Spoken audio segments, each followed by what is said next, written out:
Namaste, Jai Hind, and welcome to this edition of The Right Stand. I'm Anand Narsimhan. An illegal mosque in the Sanjauli region of Shimla triggered massive protests earlier in the day. Protests intensified over this structure at the Sanjauli region, which had now gone up to about 5 stories.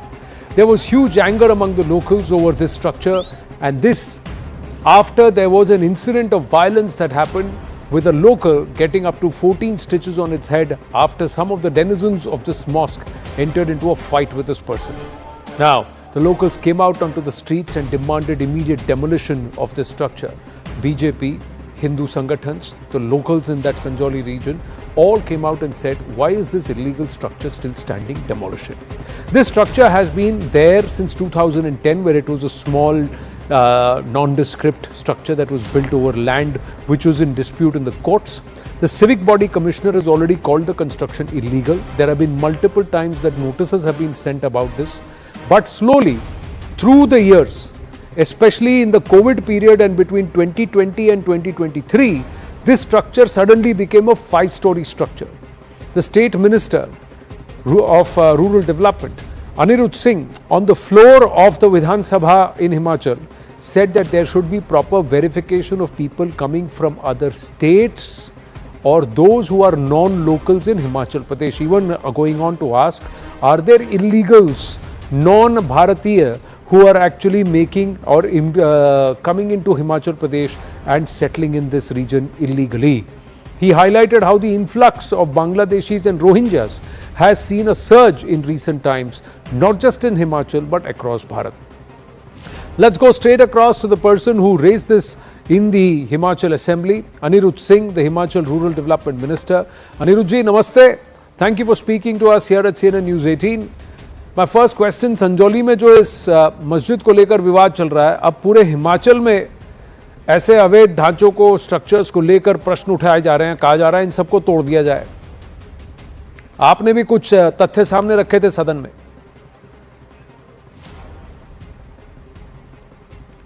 देखिए, ये जो अवैध structure है शिमला में, ये किसी समुदाय के खिलाफ नहीं है. ये केवल मात्र जो अवैध स्ट्रक्चर्स जो बन रहे हैं बारी बारी और लोग उसका विरोध करते हैं, उसके बावजूद उस पर एक्शन नहीं लिया जा रहा. ये जो कथाकथित जो अभी नया मामला आया है उसके बारे में मैं बताना चाहूँगा. 2010 से जो है इलीगल स्ट्रक्चर शुरू हुआ था.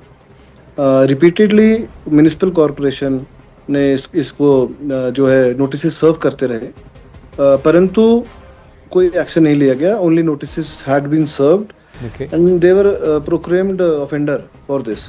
तो उसके लिए हम लोगों ने जो है विधानसभा सदन में बात करी, और हाल ही में एक लड़ाई झगड़ा उत्पन्न हुआ था. उसके बाद लोगों ने इस चीज का भी, इस बिल्डिंग का भी जो विरोध किया उसके लिए था, और लोगों की भावनाएं रहती हैं, इसलिए जो है हम लोगों ने इंटरवीन किया और विधानसभा के सत्र पे जो बलबीर वर्मा जी और हरीश जराथा जी ने नियम 62 के तहत को लगाया था, अपना प्रश्न लगाया था, उसके बारे में उल्लेख किया गया था. उसमें मैं बोला था कि ये अवैध स्ट्रक्चर है. केवल स्ट्रक्चर की बात नहीं है, प्रवासी लोग बहुत ज्यादा जो है हिमाचल प्रदेश में आ रहे हैं. एक मुद्दा ये भी था. और मैं ये भी साथ में स्पष्ट करना चाहूंगा कि हिमाचल प्रदेश सबका स्वागत करता है, हर एक नागरिक का, हिंदुस्तान के नागरिक का यहाँ आके वो काम करे, परंतु एक प्रॉपर वेरिफिकेशन प्रोसेस, उनकी पुलिस वेरिफिकेशन प्रोसेस जरूर होनी चाहिए, ये हमारा मानना है. तो ये आग्रह किया गया था माननीय मुख्यमंत्री महोदय से कि कोई भी यहाँ पे काम करे उसकी प्रॉपर वेरिफिकेशन हो. अगर वो उसने तहबाजारी करनी है, उसके प्रॉपर जो अता पता हो और उसका प्रॉपर लाइसेंसिंग सिस्टम हो. मामला यही है. पर अनिरुद्ध जी, ये अन्य राज्यों से है या अन्य मुल्कों से है?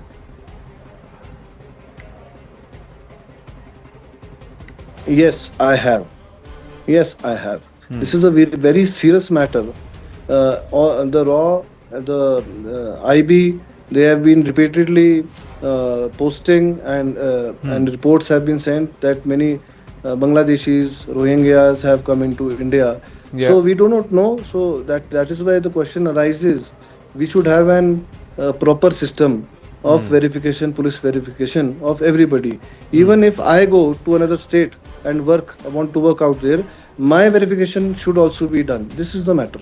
Correct. But in this case, you've also said that there are Bangladeshis and there are Rohingyas. There is a possibility that they are not from this country in the first place. But Jairam Thakur, the former chief minister, has said that the current chief minister says something और उनके मंत्री कुछ और कह रहे हैं. His ministers are saying something else. जी नहीं, मैं आपको स्पष्ट करना चाहूँगा, माननीय मुख्यमंत्री महोदय ने इसका बिल्कुल संज्ञान लिया है और जो हमने बोला है वही माननीय मुख्यमंत्री महोदय ने बोला है। इसकी रिपोर्ट जो है पूरी इस बिल्डिंग की भी, जो बिल्डिंग अभी लाइमलाइट में आई है, इस बिल्डिंग की पूरी रिपोर्ट जो है म्युनिसिपल कॉर्पोरेशन ने दी थी, उसमें स्पष्ट दर्शाया गया है कि 2010 में शुरू हुई थी और 10 साल केस चला, लेकिन अधिकारियों को यही नहीं पता चला कि ये मालिकाना हक जो है ये किसका है। किसी और कोई रिस्पोंडेंट जो कोई और ही उसमें रहा है हमेशा, उसको साइड करके 1.5-2 साल से ही जो है जिसको वर्कर बोर्ड को बीच में लाया गया। और जहाँ तक प्रवासियों की बात है जो यहाँ पे तय बाजारी लगाते हैं, स्ट्रीट वेंडर्स हैं, इनके लिए जो है माननीय मुख्यमंत्री से भी मीटिंग हुई है इस बारे में और उन्होंने बोला है कि प्रॉपर एसओपी बनना चाहिए, एक प्रॉपर प्रोसीजर बनना चाहिए। काम करने की किसी को मनाही नहीं है हिमाचल प्रदेश में, पर इनकी प्रॉपर वेरिफिकेशन के साथ जो है ये कार्य होना चाहिए। बट ये स्ट्रक्चर, ये ढांचा, ये मस्जिद बनी कैसे? How did it become a 5-story structure if it was illegal and there have been notices against it? बिल्कुल, ये म्युनिसिपल कॉर्पोरेशन ने आधिकारिक जवाब दिया है and it has laid on the table also of the house also, क्योंकि ज़्यादा भी बोल रहे हैं कि कोरोना समय में जो है इन्होंने 3 मंजिल एकदम उठाई है। हालांकि बीच बीच में भी इनका अवैध निर्माण के रिपोर्ट्स आते रही हैं, उसमें भी इनको नोटिस सर्व होते गए हैं और एक टॉयलेट्स भी इन्होंने जो अवैध बाहर बनाए थे उसको जून 2024 में म्युनिसिपल कॉर्पोरेशन द्वारा वो भी तोड़े गए हैं। लेकिन मामला पूरी बिल्डिंग का है। मैं समझता हूँ कानून से ऊपर कोई नहीं है। BJP is saying Congress is playing good cop, bad cop wala game. CM is playing appeasement politics. The minister and his cabinet are playing towing another line. देखिए ऐसा है, राम मंदिर अगर है तो वो बीजेपी का, मैं समझता हूँ, कोई मालिकाना हक नहीं है, वो सबका है, देश के हर नागरिक का है। ऐसी कोई अगर मंदिर और है या मस्जिद और है या गुरुद्वारा चर्च है, वो सबका है, वो किसी व्यक्ति विशेष या किसी एक समुदाय का नहीं होता है। उसमें कोई भी जा सकता है जिसमें आस्था है। मैं ये मानता हूँ। जहाँ तक हिमाचल प्रदेश सरकार की बात है और माननीय मुख्यमंत्री महोदय की बात है, उन्होंने ये स्पष्ट किया है कि सभी राज्यों, किसी भी राज्य से आए हुए किसी भी नागरिक का पूरा सम्मान होना चाहिए। उसके रक्षा जो है, उसकी सिक्योरिटी, लाइफ सिक्योरिटी, उसके प्रॉपर्टी की सिक्योरिटी की जिम्मेवारी जो है वो सरकार की हमारी है। जहाँ तक अवैध और लीगल और इलीगल कंस्ट्रक्शन की बात है, वो कानून सबके लिए है, चाहे वो कोई धर्म संस्थान हो, चाहे वो कोई होटल हो, चाहे प्राइवेट प्रॉपर्टी हो, बिल्डिंग हो, शॉप्स हो, सबके लिए कानून है, उसको सख्ती से लागू करना चाहिए, ये माननीय मुख्यमंत्री महोदय ने बोला है। रही ओवैसी जी की बात, हमारे लिए भी मान्य है, हमारे बुजुर्ग है, लेकिन मैं बोलना चाहूँगा उनकी जो पार्टी है वो एक समुदाय की है। कांग्रेस सेक्युलर पार्टी और सभी समुदाय के लिए आवाज़ उठाती है। तो ये उठाना गलत बात नहीं है कि एक समुदाय का मामला उठाए, ये तो बिल्कुल सरासर गलत बात है। और जहाँ तक ओवैसी जी की बात है, उनका केवल मात्र एक समुदाय से ही संबंध है।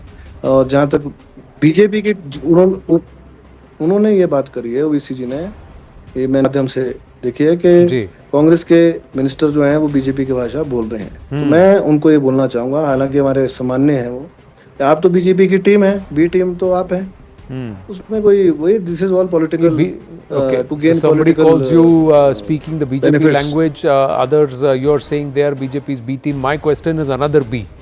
इस अवैध स्ट्रक्चर पर बुलडोजर चलेगा? Yes. So in the next municipal corporation house, all the councillors are together. They will pass a resolution for the same, that the verifications of street vendors, उनका प्रॉपर एसओपी होके ये बनना चाहिए। First thing. Second thing is जो ये कथाकथित building की आप बात कर रहे हैं, एज पर लॉ जो भी कार्रवाई होगी वो सख्ती से, न केवल इसके ऊपर, कोई भी बिल्डिंग है उसके ऊपर करी जाएगी। So if it's an illegal structure, will it be demolished? My question is in two parts. Bulldozer chalega, and the second one is this entire verification process going to be time bound? if it is, and the administration has given written reply that Yeah. it is illegal, the construction Yeah. is illegal. They have given it written in the house. But you've got the chief minister's backing on this for demolition of the structure? It is in the court of municipal commissioner. I think because the municipal corporation itself has said that it is illegal, and as per law, whatever the action it will be taken. So somewhere the indication is that there will be action taken against the structure. How long before that happens? We have to wait and watch. Thank you very much, Anirudh Singh ji. Let's go straight across to Dr. Anand Ranganathan, author, scientist, political commentator with us. What's your thought process here? Good evening, Anand. Look, for a change, it is the Congress minister who is coming out and saying what the facts are. And he is one stroke, he has made all the India alliance uncomfortable. They're jumping like crabs on a hot pan. The fact of the matter is that, as he rightly says, the construction in that mosque has been verified to be illegal. Now, what happens to illegal structures all over India? You've seen in Tamil Nadu. With gay abandon, they are demolishing temples that they say are illegal. They are even demolishing temples that they say are coming in the way of construction of highways and bridges. That happens in this country all the time. But in this case, look at the brouhaha that has been caused by Congress against its own minister, who's asking for the illegality to be removed. But above and beyond, Anand, I want to talk about something else, because there's always something beyond what the headline is. The headline is that an illegal mosque has to be demolished, and let it be. But a bigger story behind it is that in the recent years in Himachal Pradesh, there are now 520 mosques, which is one mosque for every 300 Muslims in Himachal. You know how many mosques are there? One mosque for every how many Muslims in Kashmir, which is a Muslim majority state? 1200 Muslims. One mosque for 1200 Muslims. In Himachal, which has 98% Hindu population, there is one mosque for 300 Muslims, 4 times as many. So that is the next question. What is going on? We've already seen the demographic shift in Bengal, the demographic shift in Assam, the demographic shift in Uttarakhand. Now in Himachal, there are 4 times as many mosques per Muslim population as there are in Kashmir. So that is the question that needs to be debated, Anand. Finally, we cannot do anything. We are helpless and hapless spectators, because forget about the mosque, even your studio might be on Waqf land. So what I'm saying is, whether it has to be demolished or not will come secondary. If it is proved it is on Waqf land, then you can say goodbye to it. But all these mosques have come under BJP and Congress regimes, successive regimes. So who's Hindutva party and who's not? That is the next question that needs to be debated. But on a very serious issue, why is 4 times as many mosques per Muslim population in a state which is called Dev Bhumi in Himachal than even in a Muslim majority state of Jammu and Kashmir? That is the question one needs to ask. But this is something that was witnessed in Jammu and Kashmir, where suddenly these Salafi Wahhabi mosques came. The Muezzins and Maulvis were not locals from Jammu and Kashmir. They were imported from other states, eastern part of our country, and some from north or not even our country. That's what happened. Similar trend is what is being witnessed, what was seen in Bangladesh, in some other, Bengal and some other states also. Himachal, Uttarakhand, there are reports that suggest similar patterns even here. But largely in these areas, Uttarakhand, Himachal and all, Dr. Anand Ranganathan, and in the last 10 years, there has been a so-called Hindutva party at the center and also at the state. Yes.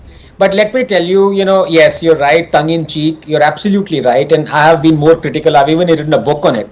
But the fact is, there is only one so-called person from the Hindutva party that is trying to tackle this situation, and that is Himanta Biswa Sarma. How long a leash has he been given is another matter. But look at the protest that is happening even in Assam. When he's saying, look, all you have to do is to register your marriages. All you have to do is to not partake in child marriages. So this is what happens. This is irreversible, Anand. We have to accept it. sooner or later, when you have a demographic shift, then the rules and the laws of that particular religion become sacrosanct. And you've seen in parts of Jharkhand, you have school holidays now no longer on Sunday, but on Friday. It's a fact. Now, interesting. Hemanta Biswa Sarma, not really from the core so-called branded Hindutva party, an erstwhile congressman. Anirudh Singh, not from the so-called Congress Hindutva party, but a congressman.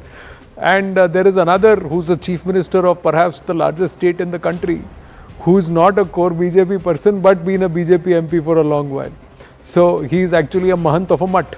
So so interesting conversations that we can have around what's been going on right under the very nose of those who are supposed to be the custodians of Hindutva in the country. That's how they've been portrayed, or that's how they've tried to also talk about themselves. So reflection at multiple points. Let's get a move on. Dr. Ranganathan stays on with us. Let's get a move on quickly and move on to another issue, ladies and gentlemen. This is in Bangladesh. On a day when the acting head of the Bangladesh regime currently, Muhammad Yunus, a Nobel laureate, says that Bharat should look beyond the narrative of everyone but Sheikh Hasina is an Islamist, and also said that most of the persecution is political violence and not communal, and it's being exaggerated. A Hindu boy was beaten, lynched by radical Islamist mob in Khulna over an alleged blasphemy social media post. The cops and army personnel remained mute spectators. They were present there. Utsab Mondal faced violent Islamist wrath over the allegations that he insulted the Prophet on social media. This horror unfolded on the 4th of September. So, is this not persecution? Or is it just exaggerated? And this is after the Western media denial, where the Bangladesh interim government head toes this entire same line, and he calls the attacks on Hindus exaggerated. Attacks more political than communal is what he has said. Hindol Sen Gupta, author, commentator with us, and also Anand Ranganathan stays on with us. Namaste and Jai Hind to the gentleman again. Hindol Sen Gupta, all exaggerated Hindol. Two or three lynching in Bangladesh which, is not lynching. 2 or 3 lessons here, Anand, which absolutely needs to be learned. Essentially, what is happening is that the Indian subcontinent will descend into this kind of horror again and again. I have no doubt, as I have written in my latest column, I have no doubt that this is the beginning of the Pakistanization of Bangladesh. This has been happening for a long time. Many people may have forgotten, but I have not forgotten the horrible murders of the atheists that happened in Bangladesh. And that the same guys who did this sort of thing are now back. In fact, one radical party is in fact part of Muhammad Yunus's interim government. One more party, one more radical group, the Hizb ut-Tahrir, Yes. which was actually behind the famous, you will remember, Anand, the famous or the infamous, should I say, Holy Bakery terror attack. They are actually, Sheikh Hasina had put up 2 statuettes of the 2 policemen who died fighting those terrorists. Those statues have been broken down, and Hizb ut-Tahrir posters have come up in their place. In fact, Hizb ut-Tahrir now organizes marches and rallies from the main mosque in Dhaka across Dhaka streets. This is going to happen more and more. In fact, what is going to happen now in Bangladesh is this will go on in a low boil. So that's, road by road, community by community, steadily the Hindu community is eroded more and more and more.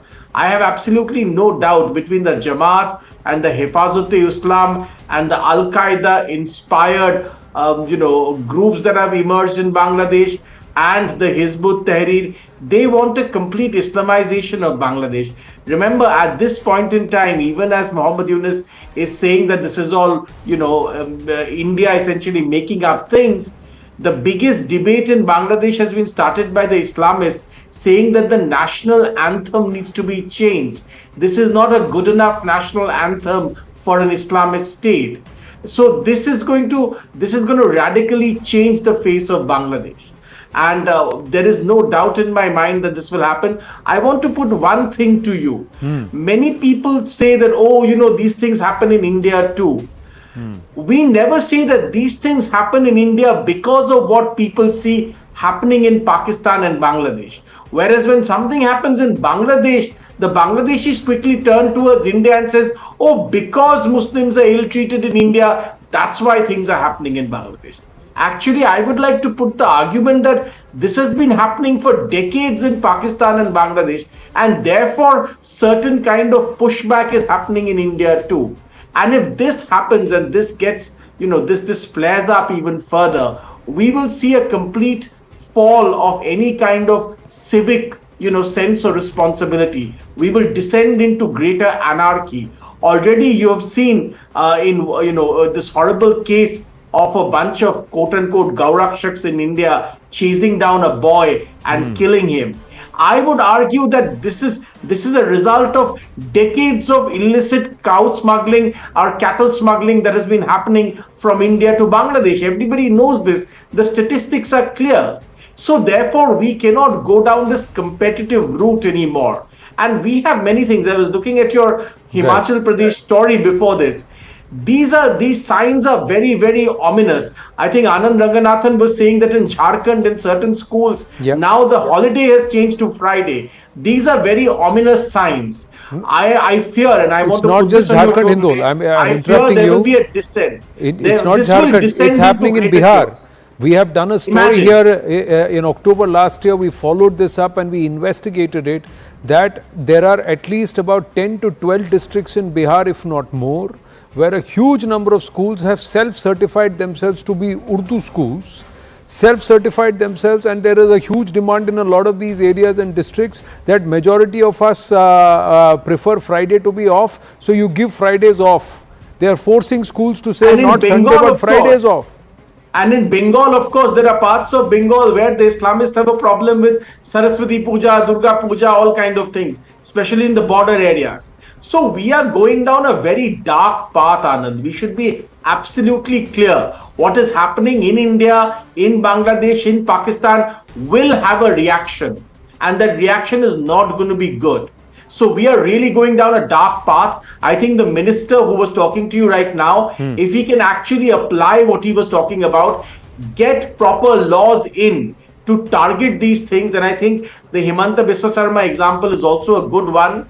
Use effective laws to counter this now. Otherwise, we are going down a very dark path. Sir, the laws are in place. They are not being implemented. The fact is, we get lost in the polity. But what about the local administrations? What about the local collectors, the local SPs? They are supposed to be custodians of law and order and also ensuring. Look at the level of illegal encroachments that are happening on the river banks right in our neighborhood. It is happening all over the place. Are you saying the local administration is not aware and they don't see it?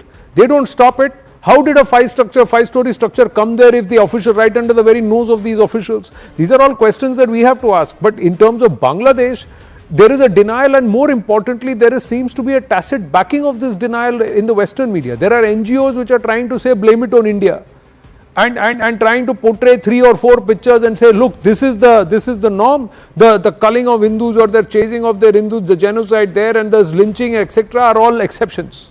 Anand Ranganathan. I have a couple of things to say here, and I agree with what Hindol talks about the demographic change and the scare it's going to bring in, and it's irreversible, as we were just discussing, Anand. But couple of points here that are very important.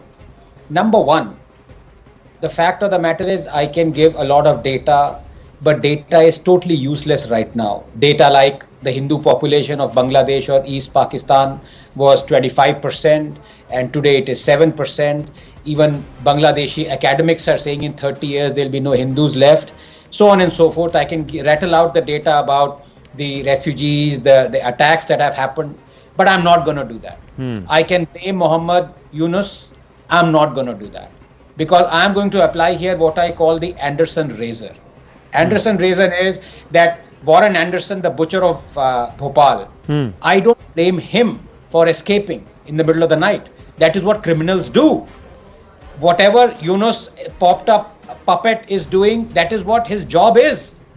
the job of the army, the job of the Jamaat-e-Islami, the job of the army and all these people, Islamists and jihadis, is doing exactly what their job is. I blame the people who took Anderson in a blue ambassador in the middle of the night onto the tarmac, put him onto the chartered plane, and there he was gone forever. I blame Rajiv Gandhi, I blame them. So I am not going to blame Bangladeshis here. I am going to blame Narendra Modi. I am going to blame this government. 50 vice chancellors and teachers, eminent personalities, Hindu, have been forced to resign in Bangladesh in the last 2 weeks. What has our government done? Do we have even detention camps on this side of the border? You have tens of thousands of harried Hindus running away from certain death and standing in chest-high waters of Teesta, waiting to be let in. Have we at least made some camps there so they can be given some temporary relief? We haven't done anything. When will we stop cursing Bangladesh and start cursing ourselves? And I will tell you this, a country that does these things for Hindus. The only place right now in the world where Hindus are relatively safe, and I agree with Hindol, we are relatively safe in India.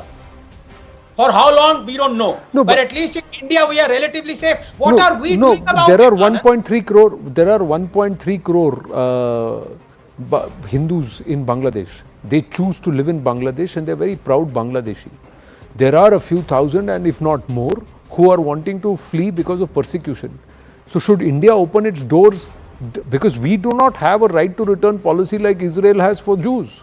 We are not a nation like that. No, but where are you going to accommodate them? We are already a population of 140 crore. And are we then, is it a stated position of our country that we are going to be the Hiteshi of Hindus worldwide? Are we taking that position? Are you trying to say that's the position we're taking? And the other thing is, it's a country, it's a sovereign nation whose interest, now you see the Chinese envoy has already gone ahead and parked himself at the Jamaat headquarters. We put out those visuals here. So what are you going to say? By taking a position like this, are you going to alienate an important, critical, strategically important neighbor? Now, one difference here is that Hindus from anywhere else from the world who want to come, as opposed to Hindus from the places that have a historical significance where we had the division. That is what the CAA was all about. The CAA has a capping of 31st December 2014. That's nearly a decade before. These people don't even come under the ambit of the CAA, sir. And this government took until the fag end of 2023 or the early 2024 to even notify the rules for somebody who would have already legally completed the requirement of 7 to 10 years of stay in our country to become a citizen. So what CAA Amendment Act are we talking about? So the situation is catastrophic. If we do, otherwise we close our eyes, we say you are Bangladeshis. We don't care whether you're Hindus or any other thing. Otherwise we can do that. But should we do that?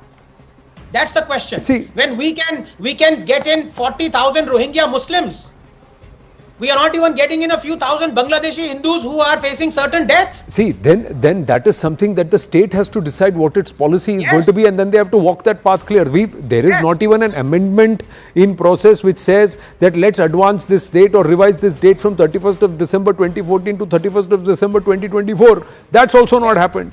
How many citizens have got citizenship? How many people have got citizenship under CAA Act 2019? Handful. You can count them on our fingers. Are you saying that's the number of people who have fled persecution from West Pakistan and also from Pakistan and from Bangladesh? Hindol Sen Gupta. So is that the solution here? Or do we out and expose the UN Secretary General, the UN Human Rights Commission, the who's who from the Western world, who at the drop of a hat and one stray instance, 27 crore Muslims in our country, one instance happens and everybody is headlining it. Look at the number of instances, at least 15,000 such cases, if not more, displaced people. Nearly 1,000 families on record. Nearly 30 districts out of 64, which have seen targeted incidences against Hindus. How many of these people who come and lampoon India, sermonize India, chastise Bharat, have said a single word about Bangladesh? And even that Gaurav, there are two things to note here, Anand. One, of course, is, let's take your first question first. Should India be a country which becomes the refuge, the place of last refuge for despairing Hindus around the world? no matter what that quantity or number of Hindus? My apologies. The answer is yes. The answer has to be yes. There is no other answer. The answer has to be yes. We must have the moral fortitude and courage to say yes, we are a majority Hindu country, and if we don't stand up for despairing, beleaguered Hindus around the world, who will? And because we don't have the moral courage to say this clearly, we are always in trouble. The problem is that we don't have a spine to say this. That's number one. Number two, there's a geopolitical angle to this. Please understand, the Americans clearly do not want. China has been flooding the Bangladeshi army with armaments. The Americans are worried. They want to ensure that China stays away from the Bay of Bengal. That's probably not going to happen because China already has sold submarines to Bangladesh and so on and so forth. So there's going to be a big tussle. There's going to be a big war for the Bay of Bengal, which India always thought of as its own backwaters. It's no longer our backwaters. So the things are going to get far more murkier and far more complicated in the days and months to come. There's going to be more trouble ahead. We have to play this extremely in a far more sophisticated way. The point is not to make enemies out of the Yunus government. The point is to try and ensure that India still has a stake. Right. And India does, because please remember, when tomorrow Bangladesh wants trade, Bangladesh wants electricity, who's going to give it to them? China? Is it going to be America? No. Bangladesh must turn to India again and again. Who has benefited from the collapse of the textile business in Bangladesh? India. A large part of the business is coming to India. So Bangladesh has to turn to us. It's a lesson they will learn, like Maldives learned. They have to turn to India again and again. However, having said that, I say again that Hindus will be constantly persecuted in Bangladesh, and they will have to find refuge in India. There are no ifs and buts in my mind about this. Well, our policy makers need to read the conversation that Yudhishthir had with Bhishma on Raj Dharma and the principles that need to be followed to ensure that there is a strong nation. Those lessons need to be revised. And most importantly, unless Bharat has a certain level of economic heft and strategic thinking or inclination where its posture is offensively defensive, we will not be able to save anybody. Forget persecution of religious minorities in the neighboring Islamic nations. We will not be able to save anybody, even ourselves. That's what it is. That's the status. Hindol Sengupta, thank you for your time. Dr. Ranganathan stays on with us as we shift focus from Bangladesh to Bengal, ladies and gentlemen. When we were shattered, we were offered money. The biggest disclosure the RG Kar victims' family made on Wednesday as they joined the protests at the RG Kar, lighting candles along with their daughters, colleagues and also friends to demand justice. The father alleged that they had reached the hospital on 9th August at 12:10 p.m. in the afternoon and they left at 7 p.m. They wanted to preserve the body, but it was cremated. The father further alleged that a senior police officer offered them money, bribe, while their daughter's body lay right next to them. He said that when his daughter's body was at their home, the DC North tried to bribe them with money and that they had replied accordingly. The victim's father even alleged that some police officers had tried to get his signature on a blank sheet of paper, but he tore it up and threw it away.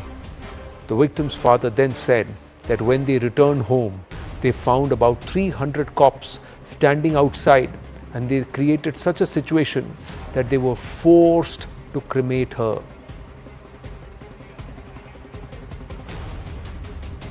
যখন আমার মেয়ের দেহ আমার ঘরে সাইতো ছিল তখন DC north আমাদের ঘরের একটা গলিতে ঢুকে ঘরের ভেতরে তিনি আমাকে টাকা দেওয়ার চেষ্টা করেন এবং তার যা জবাব দেওয়ার আমরা সঙ্গে সঙ্গে সেই জবাবটা দিয়ে দিই আমরা বডিটা বের করার সময় তো অনেকবার বারণ করেছিলাম প্রশাসনকে যে আমাদের সময় দিন কিন্তু জানি না আমাদের বডিটা বের করার জন্য এত কি টাকা ছিল তারা একটা সাদা কাগজ দিয়ে বলছে আপনি এর মধ্যে সই করে দিন আমার যা যা দরকার আপনি এর মধ্যে লিখে দেবো আপনি যখন টেনশনে আছেন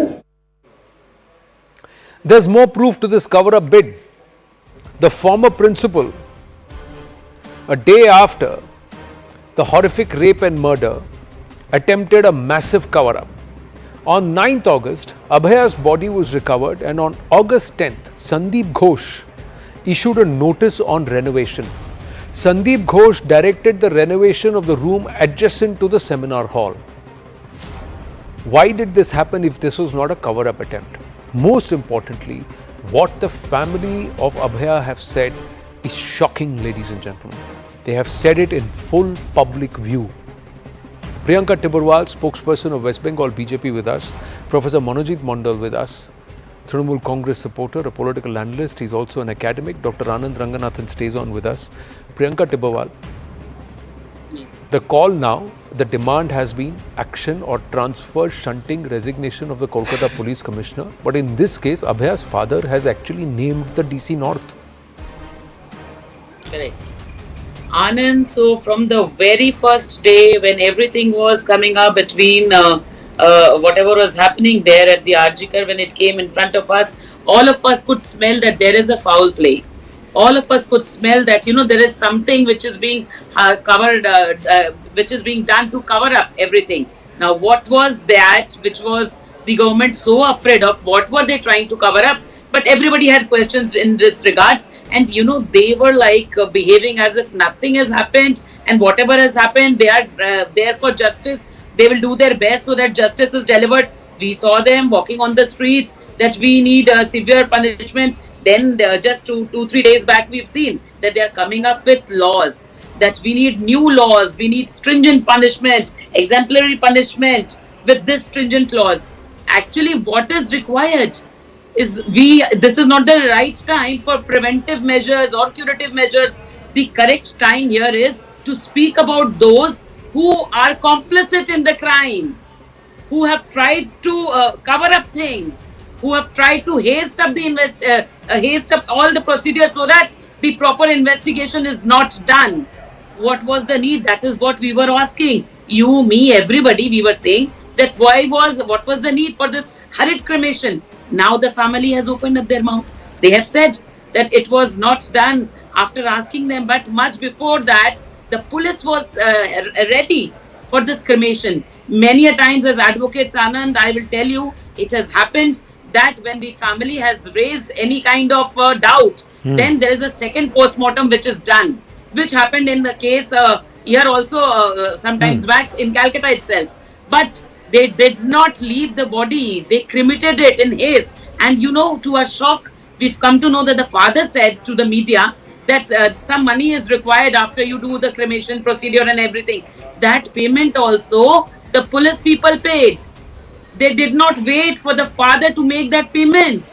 Now they were in such a hurry that something they had to hide. The person at the cremation grounds has said that cops came and hurried it. There were 2 other cremations that were due, and they said they superseded that and hurriedly cremated Abhaya's mortal remains. Now the father is saying that when they got home, there were about 300 cops. If this was not a pressurizing tactic, then what was? They said they forced us to go ahead and agree to cremate her. Now, Manojit, until date, her house is cordoned, their house is cordoned. Police people are standing outside their house to keep an eye to whom the parents are meeting, with whom the parents are talking. It is surrounded by police. Not just that, see, the other day the chief minister was saying that we can give 10 lakh rupees. 10 lakh ko taka to humra dite hi pari, which meant ki 10 lakh rupiya to hum de hi denge. Now the father has also said that the police offered them money. What was that money for? That is the question. okay, is this fair, Manojit Mandal? No, Mr. Anand, I think the same parents a long time back, I think this was shown by All India Trinamool Congress in their press conference, when specifically asked this question that why do you offer the money by the police? They flatly denied, saying that please do not spread such rumors. And these videos, I think, is everywhere. Your media channel is also having the video. So we are also now confused. I am not saying that May I ask you when is that report from that you just showed? May I ask you what date is that report that you've just showed? It was around 12th August, 13th August, even after CBI took over. They said the same thing even after 18th August. specifically No, so. no. Please, He's wrong. Mr. Okay, This is the one. Priyanka This is Tibrewal, the one let him that make his goes point. on. Let him make his This is- point. Then you can this is please very counter. sensitive issue. He I have come- heard you out, so let him make his Yes. point. My only query So was I- that what I- date is the report that he is quoting? Now he has said 12th August. Please continue, Manojit Mandal. Not just on 12th August, Anand, even on your sister channels on 18th August, in 19th August, much after CBI took over, they gave clean sheet to the Chief Minister and also to the police. Now even we are confused. There could be some truth in there saying, I am not doubting at all. Even that should come under investigation. What we are looking at, even if that DC Central, DC North, whoever he is or she is, if they are complicit, they have misled. What is the CBI doing, my dear friend? The same question we'll be asking. First, you said the deputy super of the hospital, she was probably called in by the CBI. If she called up with a malicious intention of saying that this was suicide, she should also be booked under law. If what the parents of the victim are saying yesterday, if that is true, even then the DC North, East Central should be booked by the CBI. What is the CBI doing? We have to understand. Now it's almost 25 days CBI into investigation. How many more arrests? How many more arrests? Sandeep Ghosh was arrested for a different reason. And that's fine. If he has done something wrong, he should be hauled up. He should be booked for the corruption cases, if at all there are cases. But we also know, Mr. Anand, the corruption cases by CBI for the last 10 years, since 2014, Shadda, Nadda, nothing has happened. Sandesh Khali rape, mass murder, whatever, 6 months back, nothing has happened. I'm not even talking about other states. I'm talking about CBI's track record in Bengal. In last 3 years, 32 CBI cases, 3 NIA cases. Even for the two clubs were fighting, NIA were roped in. No results. What are the results? I want to humbly ask for NIA, CBI and also the honorable judicial the judges in Calcutta High Court, because my lords, my humble submission, please look into the cases. I am a taxpayer. Forget about my political identity. I want to ask this very simple question. 10 years Sarda, 8 years Narda, and Don't try to. One minute. Priyanka ji, don't. What is happening? What is happening? Okay, now, we want to know. Manojit Mandal, I know you are in a tough position, but let me ask you this, and I'm just parking it here. It was these parents itself who went to the courts and said that don't wait till Sunday, transfer this case to the CBI at the earliest for an impartial judgment or an impartial investigation. They did that on the 13th. It was on the 14th and on the 13th the courts ordered. A day on the 12th, if the parents have said that they don't have a problem, that's what you quoted, they don't have a problem with the cops or the chief minister. But after the investigation moves to the CBI, they have the confidence to come out and speak their mind. Is that not kind of intimidation they would have faced, or how scared they were under the Home Minister and Police Minister of the state and also the Chief Minister, or who's also the Health Minister of the state? I'm leaving it there, Anand Ranganathan, and then please we'll take it forward. Let everybody say their piece. Yes. You know, Anand, I will say things very briefly because there are two panelists out here and they've had their say. I want to make just one very small remark. Whatever Professor Manojit Mandal has said can be true or can be a lie. The fact of the matter is, if we go by what he's saying, that the father of the deceased said something totally opposite on 12th of August to what he's saying right now, obviously that would have to be verified, and there are many other parameters that would come into it. As you rightly said, was he coerced into saying that, or was he intimidated into saying that? That's another matter. The thing is, let us not muddy the waters, especially when it comes to the father of the deceased.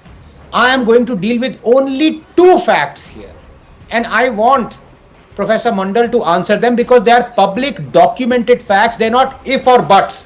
What he said, he denied later. What he denied first, he's saying now no.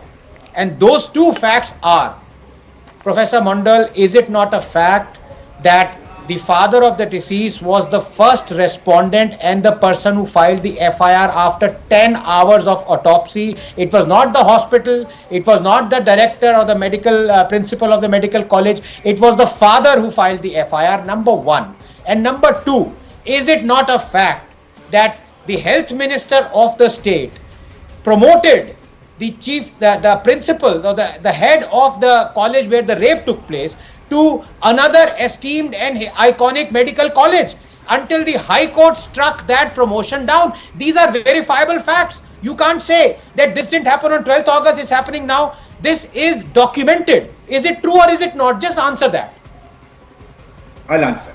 First of all, my dear friend, Dr. Ranganathan, even on the 18th of August, I said it clearly, long into the investigation by CBI, the parents of the victim, the very unfortunate parents of the victim, they said the same thing about the Chief Minister and the Kolkata police. So it's not about 12th August or before the CBI investigation.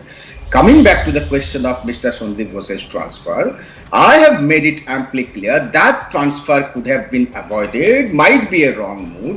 But again, the caveat is, how did that transfer compromise investigation into this case? We want to know that.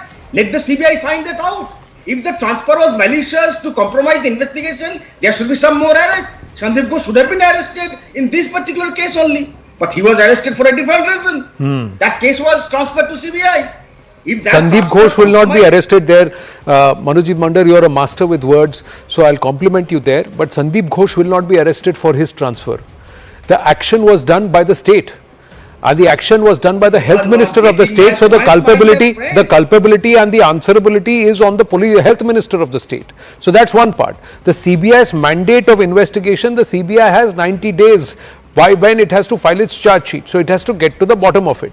It's also on record that despite the day after this incident occurred, renovation orders were passed right next to the seminar hall by the principal. If there is a murder that has happened there, there is an act of assault and a death of a resident doctor has happened there, why would the principal order renovation, and why did the health minister of the state not question, how dare you try and cause anything around the evidence area or the area of incident when the act itself has not been closed and this whole place has not been sanitized? Why did the renovation happen? Why did the police minister of the state was clueless of a mob of 5,000 invading RG Kaur hospital on the intervening night of 14th and 15th of August? These are two. So all of these should be not considered at all. That was a trail of evidence destroyed willfully. Around the same time, should this question not be asked, were the parents under huge amounts of pressure by the system itself? I will answer. First of all, destruction of evidence. Has the CBI come into the public domain saying that they will do it only when they file the charge sheet, sir? Right now they have got to investigate. It's 25 days. They have, as per law, 90 days to file the charge sheet. No, hang on. I'm contesting your argument. You have to allow me to speak. First of all, hang on. There are CCTV footages, scientific evidences, there are forensic evidence. We get to hear that. The parents, why was there a hurried cremation after the first autopsy? Why was there? Okay, Priyanka Tibrewal. It was done under the camera. Okay, Manojit, please yield. I have limited time, so please yield. Yes, Priyanka Tibrewal was spoken only once. Yes, Priyanka Tibrewal. They are trying sham, dam, done the bhed, everything to stop the protest. You see, the only intention of the chief minister and the government is that anyhow this protest should stop. The people should not be on the streets. Now, they tried doing that by force by sending their goons to invade the hospital. You already mentioned that. Now, whosoever is trying to do this, they are intimidating them. They're telling the doctors, we'll throw you out of jobs. This intimidation also we have seen. Their MLAs and MPs are saying that doctors are butchers. We have seen that. Now, you see, this is, Mamata Banerjee came with the latest, with that law. She said, I'm coming up with a new law, stringent law. What was the need of that law? Trinamool and the government says that according to NCRB, there are no crimes in West Bengal. As per their data, there is no crime. If there is no crime in West Bengal, what forced them to come out with such a stringent law? This is nothing but only a tactics, so that people are quiet and see, I'll tell you, the current system under the BNS and even the state laws itself was robust enough if the intent was there and the will was there. I have to wind up, but you're showing something, Anand Ranganathan. What is it? No, just to refute Professor Mandal, I am stating the CBI, what CBI told the Supreme Court, and it would be perjury if CBI is lying. quote, everything was altered at the crime scene, unquote. Correct. This was not true. So no, it's something which they've told the Supreme Court. It's already printed. It's documented. It's documented. We've got to. They allowed 40 people in the seminar room, but they were not allowing the parents. For My point is, even about 10%. Please hold your heart. Please hold your hand to your heart and accept that even if 10% of what has transpired in Bengal around the brutalization and murder of Abhaya, had it happened in any other state, what would have been your tone and line of questioning and argument, Mr. Abhijit Mondal, and anybody else who's trying to say that all is well and everything is all right, and those who are asking questions are all wrong? I'll leave you with that thought. Thank you very, very much to all our guests. We're going to take a short break. When we come back, startling turn of events, ladies and gentlemen. A formal arrest has been made. A spy within the US establishment itself. Office of the New York Governor. How deep does this rot run? Stay with us.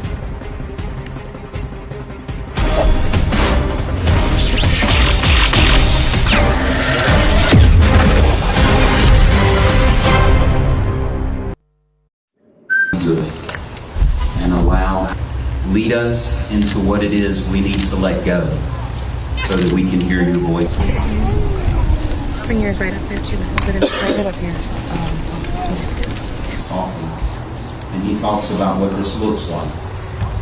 And this is the difficulty that I'm in a position where he was so twisted to find himself in need of being an agent of evil.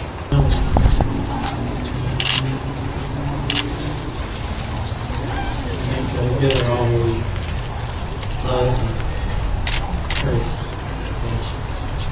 God bless you all. In the band room, so I was like on the absolute other side of the school when it was happening, but from there I still heard 2 shots.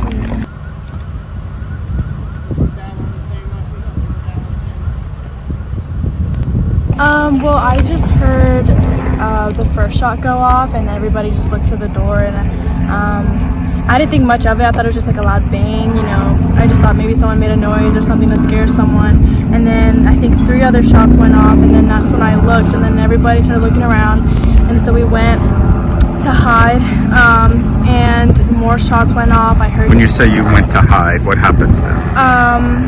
Well, we went to hide behind, the way my class is like built, there's like a wall kind of in a corner that's like, it's like a little theater kind of, and so we just hid behind that wall, and I heard people yelling. I heard this man yelling, you know, for someone to get down and put their hands in the air and stuff like that. Then it went quiet, more shots went off, and then I think maybe 20 minutes after that, police came in to clear out the room, and you know, everybody put their hands up. I suspect going that sort of Well, I'm just hoping that no one is hurt, but I mean, with the amount of shots that went off and how it went all quiet, you know, I mean, I was just scared for other people, and I was like really hoping everybody was okay. I texted all my friends, I texted my mom, made sure everybody was okay, everybody that I knew, and we were all just sitting there really quiet. Everybody was texting their parents to check them out and stuff, and then finally the police came in again, and they brought us out to the fields, and in my hall there was a lot of like clothes, there was like lost shoes and stuff. It smelled really weird.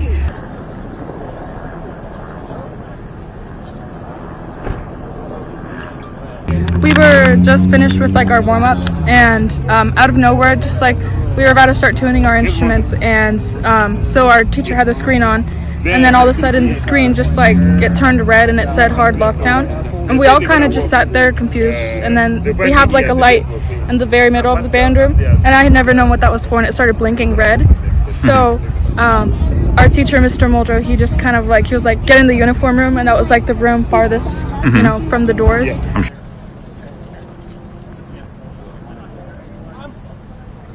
I remember as soon as like Mr. Muldrow said like get in the uniform room, I just like, I don't know, I kind of like turned off for a second, and I just got like all shaky, and I got really scared, and I just kind of like, we went into the uniform room, and everybody was crowded in there, and like as soon as I got in there, I just kind of like started crying, and I was in there praying, and it was a lot.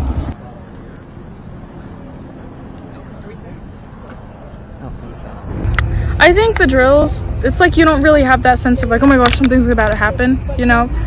Like you're kind of just sure about what's gonna happen. Like this is, doing drills in school, I think it's kind of like second nature now. Because, I mean, they're necessary. So I feel like that compared to like the real thing that happened today, I don't know. It was just like a complete rush of like panic in there, and I kind of didn't know what to think at first. About our day, and then like the first shot you're gonna hear is like pop pop, and then after that like our teacher went to like spy out the window. It's just like everybody get down, and then you can hear like pop pop pop pop pop, like just going off. And then after that, like after a while, like, and then you can like see, you can hear like an authority figure like saying like put it down or get it down. And then when we're getting like walked down, I saw like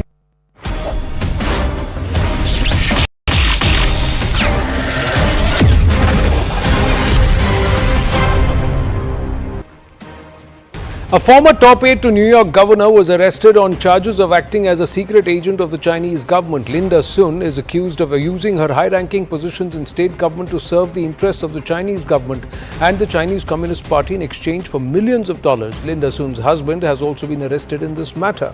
Exclusive inputs from our Security Affairs editor Manoj Kumar Gupta state that two high-ranking officials have been arrested by the FBI after New York State Governor's office was compromised. Two close aides of the New York governor were removed and arrested. The US State Department has found evidence of involvement with China. They have been accused of being engaged in activities in interests of the CCP. FBI has seen it as a bid by China to corrupt the political process. Let's now see how Linda Sun aided China.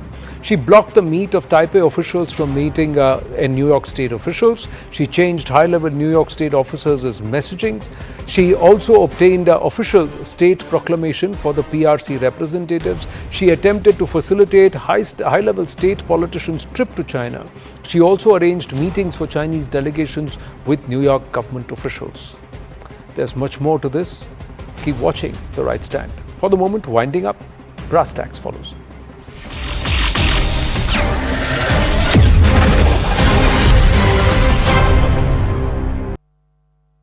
Co-powered by. it was just horrible.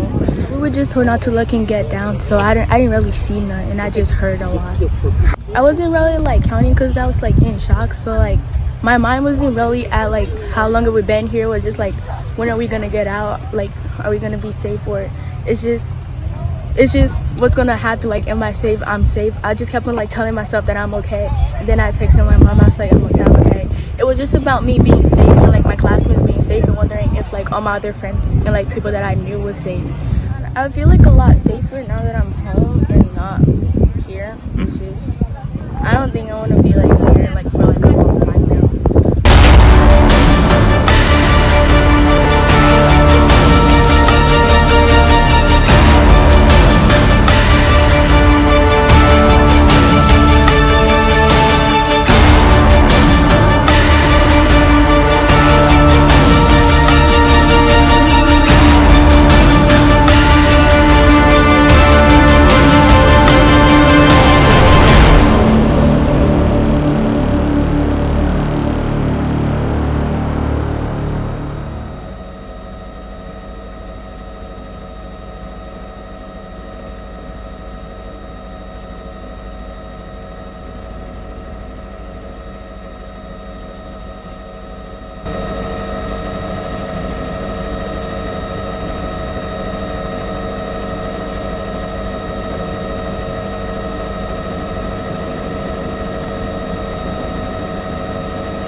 No name?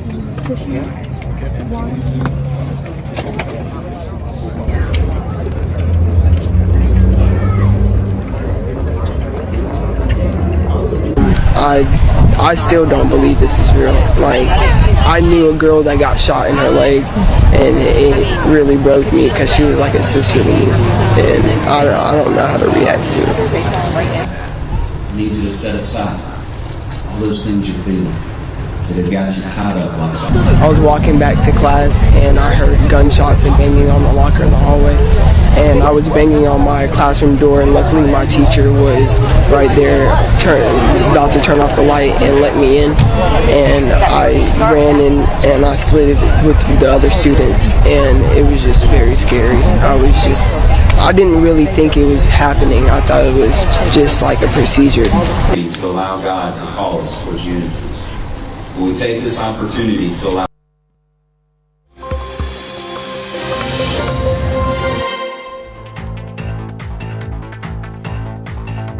Good evening, this is Brass Tacks. I'm Zakir Jacob. The neck deep in debt, Punjab state government has approved an increase in VAT of both petrol and diesel prices by 61 paise for petrol and 92 paise for diesel.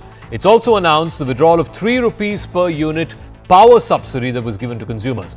Now, for the Aam Aadmi Party, a political party